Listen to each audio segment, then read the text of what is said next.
ikut tugas-tugasnya. Iya bener banget, nanti kalau mau kita susah bagi waktunya. Yuk mau ngerjain gimana?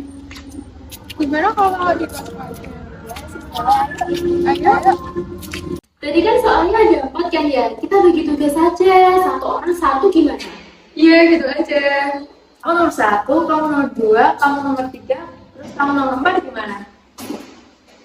Ya udah kita langsung kerjain aja dulu, habis itu kita review.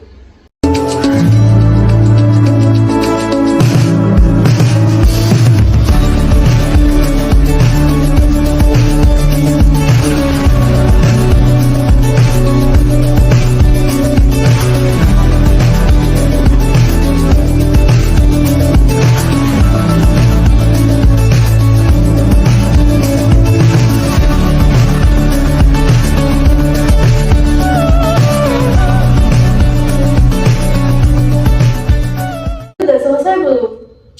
Udah nih, baru banget selesai nih. Aku juga udah. Ada kesulitan nih dari tadi gak nemu. Ya udah kalau gitu nanti kita review yang udah dulu aja. Tapi aku nanti dibantu ya. Nanti habis review nomor 1, 2, 4, nanti kita cari penyelesaian nomor 3 bareng-bareng aja. Oke. Ada aturan inferensi atau yang bisa disebut juga argumen-argumen yang valid. Dikatakan argumen-argumen yang valid karena sudah dibuktikan dengan tabel kebenaran dan hasilnya adalah tautologi. Yang pertama ada modus ponens, di mana P maka Q dan P hasilnya ada atau simpulannya adalah Q. Yang kedua ada modus tollens, di mana P maka Q, negasi Q, konklusinya adalah negasi P.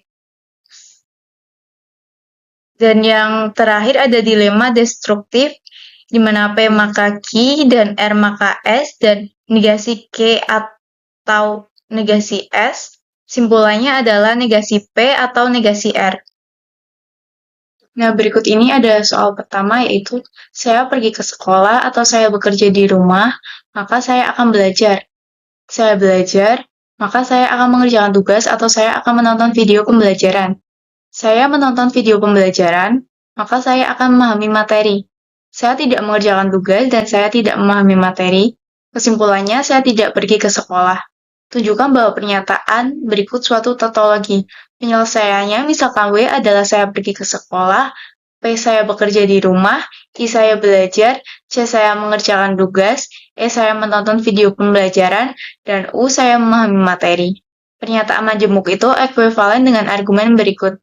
Premis pertama adalah W atau P maka I, premis kedua I maka C atau E, premis ketiga E maka U, premis keempat negasi C dan negasi U, dan premis kelima atau kesimpulannya adalah negasi W.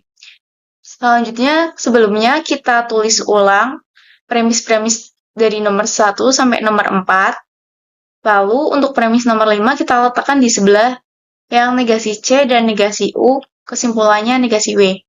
Nah, nomor 4 atau premis keempat kita memiliki negasi C dan negasi U, kita menggunakan simplikasi sehingga didapat negasi U.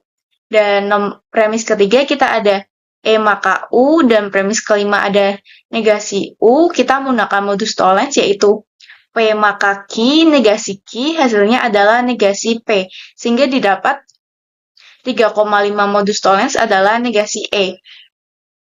Negasi C dan negasi U, kita simplikasi sehingga didapat negasi C. Nomor 6 ada negasi E dan nomor 7 ada negasi C menggunakan konjungsi, sehingga didapat negasi C dan negasi E. 8 negasi C dan negasi E menggunakan De Morgan, menghasilkan negasi C atau E. Premis kedua ada I maka C atau E, dan premis ke-9 ada negasi C atau E menggunakan modus tollens didapat negasi I. W atau P maka I dan negasi I menggunakan modus tollens didapat negasi W atau P. Dan negasi W atau P menggunakan De Morgan didapat negasi W dan negasi P. Dan untuk premis ke-12 negasi W dan negasi P menggunakan simplikasi didapat negasi W, sehingga terbukti. Jadi, W atau P maka I I maka C atau E maka U, negasi C dan negasi U, komplikasi negasi W, merupakan suatu argumen yang absa, berarti pernyataan majemuk di atas merupakan suatu tautologi karena premis terakhir atau nomor 13 negasi W sama hasilnya dengan premis keempat di atas, yaitu simpulannya negasi W. Untuk soal nomor kedua, konstruksikan keabsahan penurunan kesimpulan dalam argumen berikut. Apabila hujan lebat dan angin kencang, maka terjadilah banjir. Terjadi banjir, maka petani tidak panen padi. Anginnya kencang dan petani panen padi. Kesimpulannya, tidak hujan lebat. Penyelesaiannya, kita misalkan hujan lebat itu adalah H, terjadi banjir itu adalah B, angin kencang itu adalah A, petani panen padi itu adalah P. Maka argumen di atas dapat dinyatakan dengan bahasa lambang sebagai berikut. H dan A, maka B maka negasi P, A dan P, konklusinya negasi H. Kita konstruksikan keabsahan argumen ini seperti di bawah. Untuk H dan A, maka B merupakan premis 1, premis yang kedua B, maka negasi P, premis yang ketiga A dan P. Untuk konklusinya, kita taruh di premis yang terakhir, yaitu negasi H. Kita simplikasikan premis yang ketiga ini, kita memiliki A dan P. Kita simplikasi untuk mendapatkan P, maka di sini 3 simplikasi. Untuk seterusnya, untuk premis yang kedua, B maka negasi P, dan premis yang keempat P, kita menggunakan modus tollens, seperti aturan inferensi yang telah diterangkan tadi, untuk mendapatkan negasi B. Maka di sini kita tulis 2,4 modus tollens. Untuk selanjutnya, untuk di premis yang pertama ini kita mendapatkan H dan A maka B, dan yang kelima ada negasi B. Kita modus tollens juga untuk mendapatkan negasi H dan A. Dan selanjutnya kita masukkan negasi ini ke dalam kurung ini menjadi negasi H, dan kita negasi menjadi atau negasi A. Maka 6 ini De Morgan. Selanjutnya, kita simplikasikan premis yang ketiga untuk mendapatkan A. Maka di sini 3 simplikasi. Selanjutnya, premis yang ketujuh negasi H atau negasi A. Dan yang ke-8 A, kita silogisme disjungtif untuk mendapatkan negasi H. Maka di sini kita tulis 7,8 silogisme disjungtif. Terbukti. Jadi, H dan A maka B maka negasi P, A dan P, konklusinya negasi H. Pernyataan majemuk di atas ini merupakan argumen yang absah.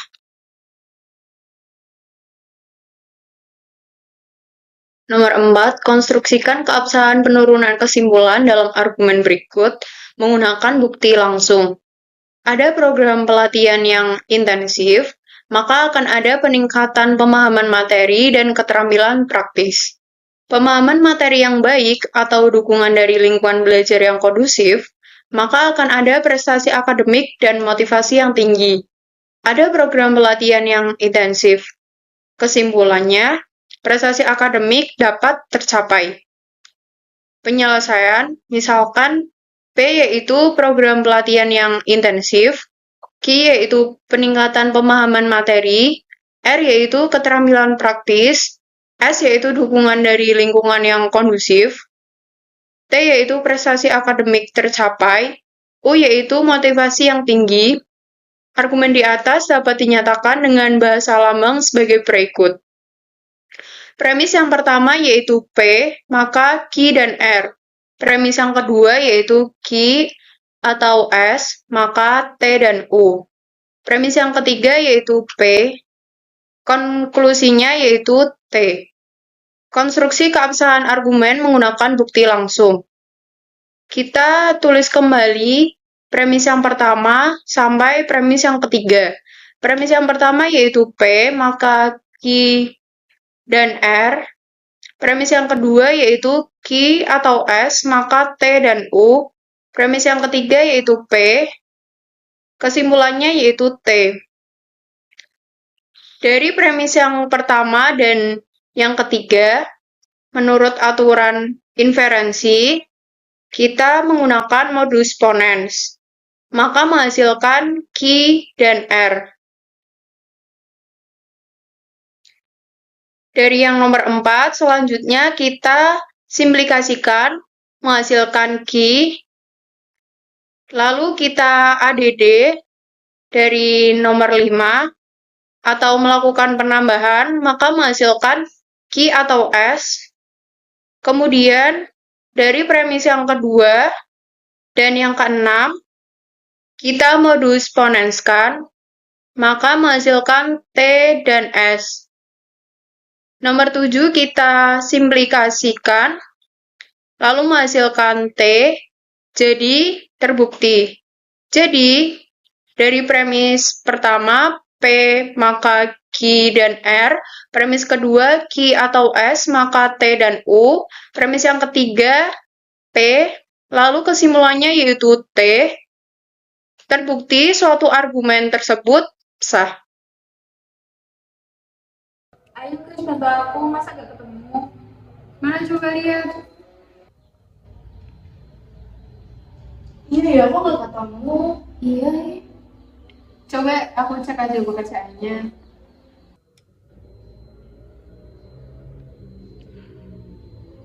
Nah ini nih ada yang salah. Mana? Ini yang nomor 5. Harusnya kayak gini. Terus gimana? Kan ini harusnya dari yang ke nomor 4 itu negasi D dan P. Habis itu nomor 5-nya berarti ini dikalikan ke dalam negasi D, jadi negasi D, terus negasi dan itu atau bukan dan, kemudian negasi B gini. Nah kamu tadi negasi dan itu tetap dan, jadi salah. Nah salahnya itu di sini, makanya kamu nggak ketemu hasilnya. Oh iya ya, aku kurang teliti. Thank you. Iya, sama-sama. Dan jadi udah selesai semua kan tugas kita? Iya, abis ini langsung kita scan aja, terus langsung ngomongin ke Elena. Oke. Nomor 3, saya datang pertama kali ke sekolah, maka saya akan bangun pagi-pagi. Dan jika malamnya saya nonton bioskop, maka saya akan tidur terlambat. Saya tidur terlambat dan harus bangun pagi-pagi. Maka saya hanya tidur selama 5 jam. Kenyataan saya tidak tidur hanya selama 5 jam. Kesimpulannya saya tidak datang pertama kali ke sekolah atau tidak nonton bioskop. Buktikan keabsahan argumen tersebut. Penyelesaian. Misal, A adalah saya datang pertama kali ke sekolah, B adalah saya harus bangun pagi-pagi, C adalah malam itu saya nonton bioskop, D adalah saya akan tidur terlambat, E adalah saya hanya tidur selama 5 jam. Premis-premis dan kesimpulannya dapat dituliskan sebagai berikut. Premis pertama, A maka B dan C maka D. Premis kedua, D dan B maka E. Premis ketiga, negasi E, kesimpulannya negasi A atau negasi C. Konstruksi keabsahan argumen. Premis pertama, A maka B dan C maka D.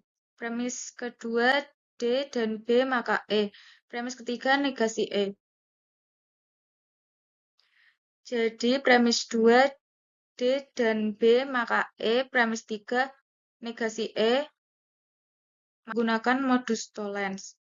Negasi D dan B. Selanjutnya, premis 4, negasi D dan B akan menggunakan De Morgan. Selanjutnya, premis 5, negasi D atau negasi B akan menggunakan komutatif. Selanjutnya, premis pertama A maka B dan C maka D. Premis keenam, negasi B atau negasi D akan menggunakan dilema destruktif. Jadi, negasi A atau negasi C terbukti. Jadi A maka B dan C maka D, D dan B maka E. Negasi E, kesimpulannya negasi A atau negasi C terbukti suatu argumen yang absah.